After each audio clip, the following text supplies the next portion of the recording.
Whenever someone asks how my life came to take such a sharp and unexpected turn, and they do ask because people are insatiably nosy, they get my most charming smile.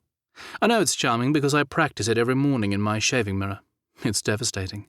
It's even better without the shaving soap.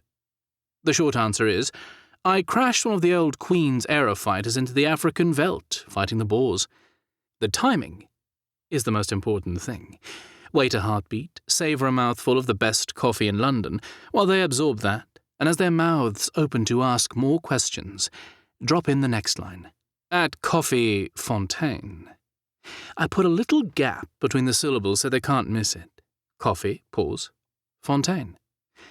Some of them laugh, the clever ones, the ones who see the delicious irony when they think about how my life changed.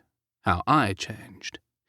Not all of them do. Most people are, how shall I put this, not the brightest Lucifer in the box. It takes them a few minutes to understand before they snigger and nudge their companion with a coffee, like coffee, see? One of them Boer places likely. Coffee fountain or some such. That's rich. No, definitely not the brightest. I saw the irony at once, though. Given my life since then, it had to be some sort of divine joke, a little prod to the ribs from the Almighty. Wake up, Rafe Lancaster, and pay attention. Change is coming. It was a sign, of sorts. The first step into a new life when the old one was taken from me, sending me in the right direction. The crash at Coffee Fontaine. Selling my mother's jewels, reopening relations with my house, and yes, even the Scarab. All of those things came into play. Mostly it was luck, the famous Lancaster luck. They should name things after it. Ships, or aerofighters. Or perhaps a racehorse.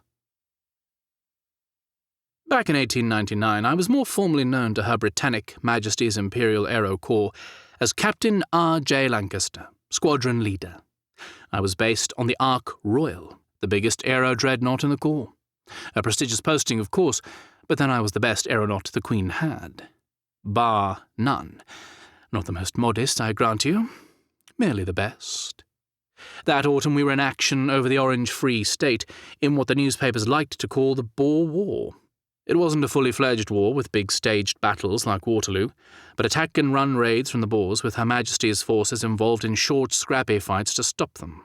In my case, it involved leading my squadron of bi-winged aerofighters to swoop down over the veldt to get the rebels to break off their attacks on an Imperium Army column, say, or an English-owned farm, or the railway line to the coast.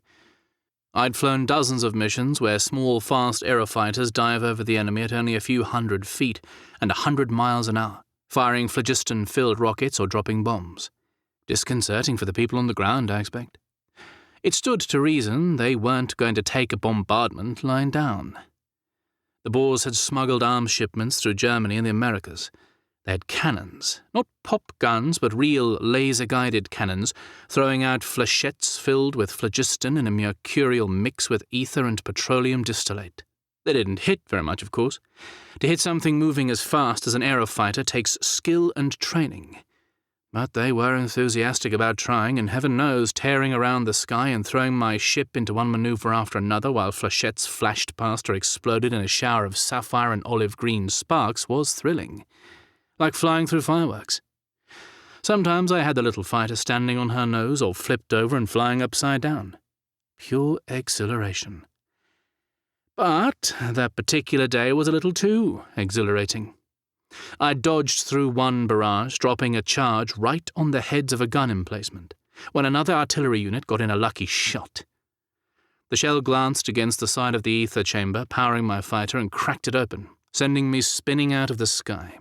I had no warning. A loud bang, a flash of light, and the rudder wheel jerked out of my hands. The ship plummeted, venting ether and steam.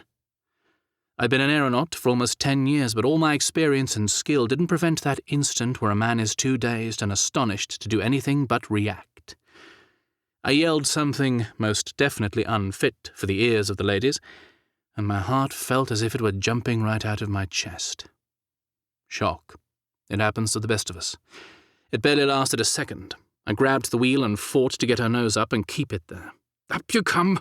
Up you damn well come!